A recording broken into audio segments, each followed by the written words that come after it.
Добро пожаловать на канал Рецепты из тетради. Сегодня я предлагаю приготовить домашнюю чиабатту – итальянский хлеб с невероятно воздушным мякишем и хрустящей корочкой, а еще с жареным луком. Полный список ингредиентов, а также краткую инструкцию по приготовлению вы, как всегда, найдете в описании под видео. Начнем с самого простого. В глубокую емкость высыпаем 500 граммов муки, желательно предварительно просеянной. И добавляем в муку 4 грамма сухих дрожжей. Это примерно 1 чайная ложка без горки. Хорошо перемешиваем муку с дрожжами. Теперь вливаем сюда же 250 граммов воды, обычной, не теплой. И просто перемешиваем все лопаткой.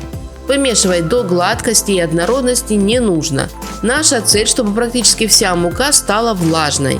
Пусть остаются комочки, это не страшно. Накрываем контейнер крышкой и отправляем тесто в холодильник. Да-да, прямо так, без замеса.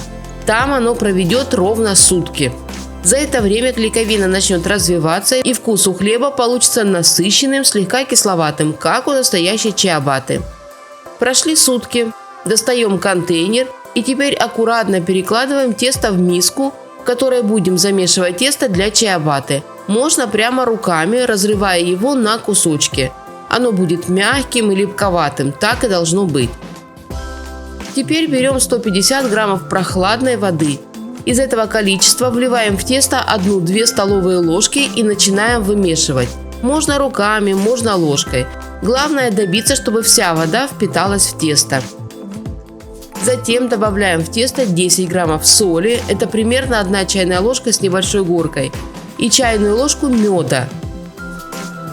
Снова вымешиваем тесто, пока соль и мед не вмешаются. Добавляем еще 1-2 столовые ложки воды и снова вмешиваем. Тесто начинает постепенно меняться. Далее продолжаем по чуть-чуть добавлять воду, по ложке, по 2, и каждый раз хорошо вымешиваем. Тесто будет постепенно становиться гладким, податливым и эластичным. На этом этапе можно работать руками, а можно миксером. Если у вас стационарный миксер, используйте насадку крюк. Если миксер ручной, то подойдут насадки спираль. Главное не торопиться.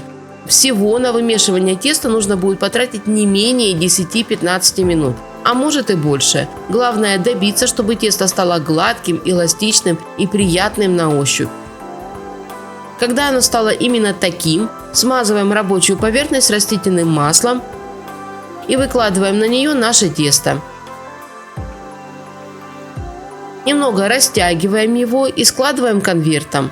Этот прием помогает создать в тесте нужное натяжение, благодаря чему будущая чиабатта будет хорошо держать форму. Потом округляем тесто и возвращаем его в миску. Затягиваем миску пленкой и оставляем тесто на 20-30 минут, пусть немного отдохнет.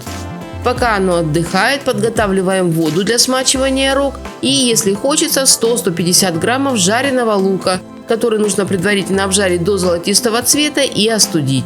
Высыпаем жареный и уже остывший лук на тесто, смачиваем руки в воде и захватываем тесто с одной стороны. Вытягиваем его немного вверх и загибаем к центру. Точно так же вытягиваем и заворачиваем тесто с 3 других сторон. После этого берем тесто под середину 2 руками и чуть-чуть встряхиваем. Даем ему вытянуться под собственным весом. Повторяем такую встряску еще 2-3 раза. Снова накрываем миску с тестом пленкой и оставляем на 20-30 минут.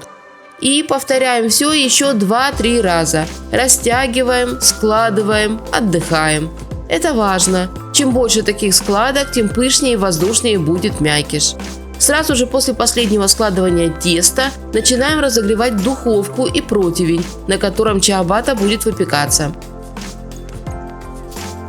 Когда тесто подойдет и станет мягким и живым, щедро присыпаем рабочую поверхность мукой и аккуратно выкладываем тесто. Оно будет нежным и слегка расплывчатым, так и должно быть. Сверху тесто также припыляем мукой. Теперь разрезаем его на 3-4 части. Не формируем, не обминаем, не округляем. Просто делим. Эти кусочки и будут нашими чиабаттами. Каждую заготовку перекладываем на пергаментную бумагу, а затем на разогретый до 180-200 градусов противень. Выпекаем чиабатту в заранее разогретой до 180-200 градусов духовке примерно 20-30 минут до румяной хрустящей корочки. И вот она, наша домашняя чиабатта, которая всегда получается легкой, с хрустящей корочкой и пористой внутри, с аппетитным запахом свежего хлеба и жареного лука. Отмечу, что эта чиабатта готовится из самой обычной пшеничной муки. Хотя, как правило, этот итальянский хлеб печется из муки Манитоба, которая отличается высоким содержанием белка. Но, как вы видите, и из самой обычной муки можно приготовить хоть и не супер пористую, но не менее вкусную чиабатту. Обязательно попробуйте приготовить итальянскую чиабатту дома. Этот рецепт хоть и затратный по времени, но совсем не сложный. Не забывайте ставить лайки, если вам понравился этот рецепт. И обязательно подписывайтесь. У меня в тетрадке еще много вкусных и интересных рецептов, которыми я с радостью поделюсь. Мира всем нам, здоровья и чистого неба над головой. Берегите себя и своих близких. Приятного аппетита и до новых встреч!